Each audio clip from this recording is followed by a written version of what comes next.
Bonjour à tous les amis, c'est encore Samy de l'Académie WS. Alors aujourd'hui nous allons tester vos compétences et vos connaissances en Java. Et pour cela nous allons développer une petite application. Alors en quoi va-t-elle consister? Eh bien c'est plutôt simple. Nous allons créer une application qui permet de calculer un remboursement de prêt. Imaginez par exemple que vous souhaitiez emprunter la somme de 100 000 euros avec un taux d'intérêt annuel de 5% et que vous souhaitiez rembourser ce prêt, allez, en 10 ans. Eh bien l'objectif de cette application va être de calculer votre remboursement de prêt mensuel. Pour cela, vous allez devoir utiliser pas mal de choses que nous avons vues ensemble sur le site de l'Académie WS. Par exemple, vous devrez savoir variabiliser les valeurs ou encore récupérer les saisies. Vous devrez par exemple également formater les chiffres, puisqu'ici j'ai un petit symbole euro. Évidemment, vous devrez appliquer une formule mathématique, mais pas de panique, je vous la donne tout de suite. Ce calcul, le voici, je vous l'ai mis ici. Alors il peut paraître compliqué, mais en vérité, il ne l'est pas. Pour vous aider dans cette création d'application, je vous ai mis une petite légende pour vous montrer qu'est-ce qui correspond à quoi. Ce calcul est classique, c'est un calcul de remboursement de prêt classique que l'on peut trouver sur Internet. Alors vous allez avoir besoin de plusieurs informations. Évidemment, M va correspondre au paiement mensuel que vous devrez effectuer pour rembourser la somme empruntée suivant le taux d'intérêt et le nombre d'années, le nombre de mensualités. Pour cela, P représentera le montant de l'emprunt, R représentera le taux d'intérêt mensuel qui sera calculé en divisant le taux d'intérêt annuel par 12, N le nombre de paiements total, soit le nombre de mois durant lesquels vous rembourserez votre prêt, c'est-à-dire le nombre d'années multiplié par 12. Alors, facile ou pas? Faites pause sur cette vidéo, puisque dans un instant, je vais vous montrer la correction pour cet exercice. Dans un premier temps, je vais déclarer des constantes, puisque je vais déjà avoir besoin de savoir combien j'ai de mois dans une année. Alors pour cela, je vais déclarer un byte, et je vais peut-être l'appeler months in year, comme ceci. Ensuite, je vais devoir diviser par 100 mon taux d'intérêt annuel. Alors pour cela, je vais déclarer également une petite constante, que je vais appeler peut-être, allez, percent, pourquoi pas. Ce que je vais faire ensuite, c'est déjà demander la somme principale empruntée. Pour cela, je vais utiliser un objet scanner, comme ceci, et instancier un nouvel objet de type scanner, en précisant que ma saisie nous vient de la console. Attention, ici vous aurez besoin de faire un import. CTRL espace, je fais entrer du package Java Util. Super. Je vais faire un petit system out, et ici je vais préciser que ce que je veux, c'est la somme principale. Comme ceci. Alors ce que je vais récupérer finalement, c'est un integer, un chiffre entier. Alors je pourrais le récupérer tout simplement en faisant ici amount égale et faire scanner.nextInt, comme ceci. Voilà, là j'ai récupéré la somme principale. Ensuite, je vais avoir besoin de récupérer le taux d'intérêt annuel. Alors pour cela, je vais refaire un system out, comme ceci.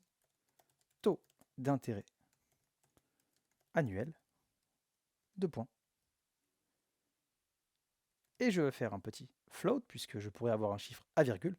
Je vais mettre ici annual interest, égal. Et je vais récupérer mon scanner et faire un petit next float, comme ceci. Alors, puisque moi j'ai besoin d'un taux d'intérêt mensuel, je vais pouvoir diviser tout ça par 100 et par 12. Comment est-ce que je vais faire? Je vais déclarer un petit, allez, monthly interest, pourquoi pas. Et je vais récupérer mon taux annuel d'intérêt, le diviser par 100 pour mon calcul. Et comme moi je veux un taux mensuel, je le diviserai par le nombre de mois dans une année. Ensuite, je vais avoir besoin de savoir en combien d'années je souhaite rembourser mon emprunt.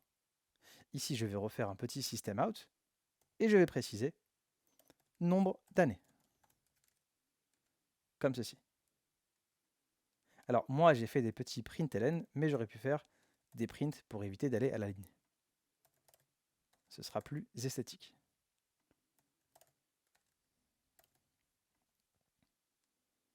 Ce que je vais récupérer, c'est un byte, puisque je vais récupérer un chiffre inférieur à 126, on l'imagine. Scanner.nextByte. Alors moi, j'ai besoin de calculer un nombre de remboursements, un nombre de paiements, d'accord? Alors si j'ai par exemple 2 ans, eh bien ce sera un remboursement en 24 mensualités. Alors pour cela, je pourrais ici déclarer d'ailleurs un petit int, comme cela, où je mettrai par exemple, allez, number of months ou of payment, comme vous voulez. Comme ceci. Je vais récupérer le nombre d'années et le multiplier par le nombre de mois dans une année. Voilà. Je peux maintenant procéder à mon calcul. Alors le calcul, quelle est-elle? Déjà, je risque peut-être d'avoir des chiffres à virgule. Alors je pourrais préciser un double. Moi, ce que je veux calculer, c'est un emprunt ou une hypothèque. Je pourrais l'appeler en anglais mortgage, pourquoi pas. Je vais récupérer mon montant principal. Et là, je vais faire un calcul. Je vais multiplier ça par le taux d'intérêt mensuel fois 1 plus le taux d'intérêt mensuel que je vais mettre à la puissance le nombre de paiements. Alors pour cela, en Java, je vais pouvoir faire math.pow de 1 plus monthly interest par le nombre de paiements, que moi j'ai appelé NBR of payment, comme ceci.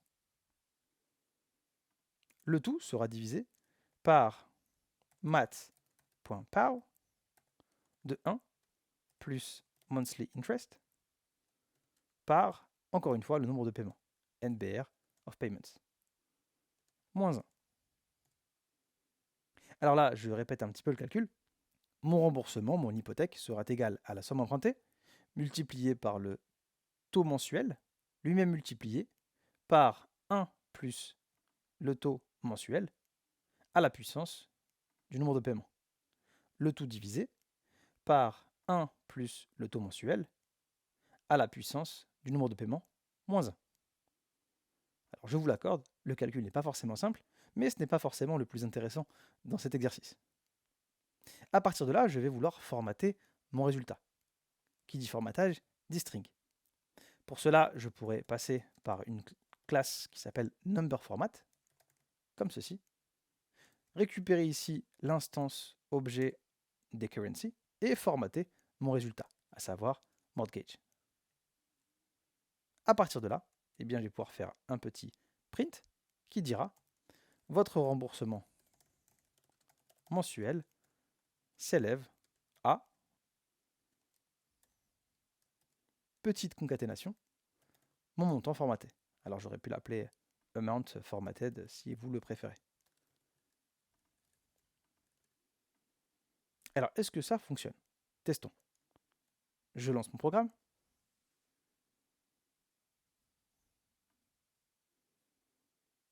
Ici, j'ai besoin d'une somme principale, 100 000, d'un taux d'intérêt annuel, pourquoi pas 5%, et ici d'un nombre d'années, mettons 10.